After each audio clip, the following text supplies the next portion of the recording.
months catching up. Okay, like in the course of doing this kind of Africa TV show, I have talked to a lot of people who they told me that because of the African background, sometimes it's difficult for them to break into whatever they've achieved. And did you have difficulties like getting into the NBA, or did you have difficulties like even trying to get a position that you have now because of your background? Do you think that it affected you in some way? No, I'm not. Honestly, I don't think it's NBA may be one of the easier. You're not saying it's easy to get into the NBA, but cultural background and wherever you're from doesn't play a part in the NBA. You have to have obviously a ton of different representatives from all over the world in the NBA, so that part is pretty easy as a player. And then that, like I said, that transition, because of the success I had with San Antonio specifically, it was easy to transition into the coaching part. But NBA has done a great job. I think there's representatives from over 50 countries in the NBA from all around the world. So basketball is probably one of the easier jobs to break into. It doesn't matter where you're from. Okay, so while you were playing for the Nigerian national team, so you get to travel to Africa, did you maybe, I don't know if you had traveled to Africa before, or No, I had. you didn't, so it was the game that brought you home. Yeah. So what was it like? How was the experience? It was great. Obviously we played in Algeria, Madagascar, but we would always have our preparation in Nigeria. And the first time I was in Abuja and then Lagos, it was an eye-opening experience. It felt like home naturally. I went for the first time when I was probably 26, 27 years old. And so, talking to my father growing up and hearing him talk to the family back in Nigeria was one thing, but going there and experiencing it was totally different. You just see them where your roots are from. It was a natural feel, and I loved going every time. I definitely look forward to it, and I cherish that time we spent there. You should do it. I love Nigeria. Understand that home is home. Yes. It is our place. We have to build it. We have our challenges just like every other country. Yes. But we have to build it, and why we do that. So is there any favorite food, like African food? I grew up eating fufu. I mean, my father, Ogwudire. he made that growing up all the time. So when I got to Nigeria, I obviously had that. But I got to experience the different things as well, and jollof rice that I never had growing up. I don't like pepper soup, too hot for me. Yes. But I had all the different dishes in Nigeria. But Ogwudire was one I had the most growing up, and pronunciation might not be right. Edikaiko. Oh, Yeah. that's So- awesome. Oh so my we've God. had That those. is your native food. Where you can And that's what that is their native food. I think it's one of the best soup in Nigeria. Yeah, and those are things I didn't know. I just know my father made that. But when I got to Nigeria, they said, "Yeah, that's from your area and where they make it." And so I learned a lot about the people from Akwa Ibom, Cross River, in that area. So I would hear a lot of stories.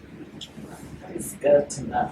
So, like, I ask everyone who comes on the show, what is your, let's say, just tell me priorities. What are your priorities? What motivates you? Things like that. So, because the reason why I ask these questions is because I want to know every African person out there is trying to break through, to understand that, okay, these people who are already doing it, this is what keeps them going. So just let us know, what is it that keeps you going every day? Well, my motivation as a coach is to be a head coach in the NBA. I've always been very career driven and focused on that. And so being an assistant for 7 years now, I think the next step is to be a head coach, and so that's what I'm striving for career wise.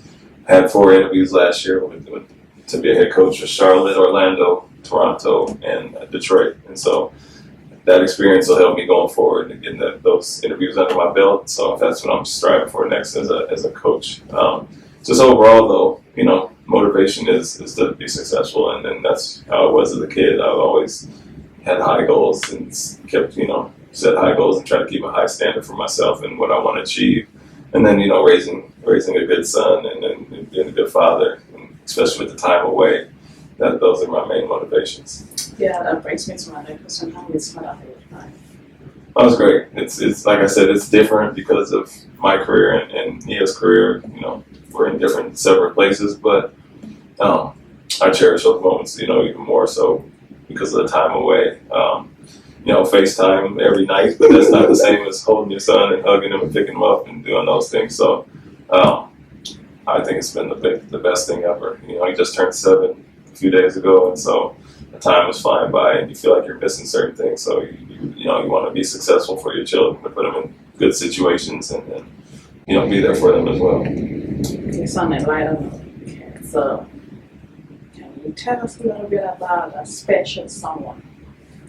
Are you the somebody?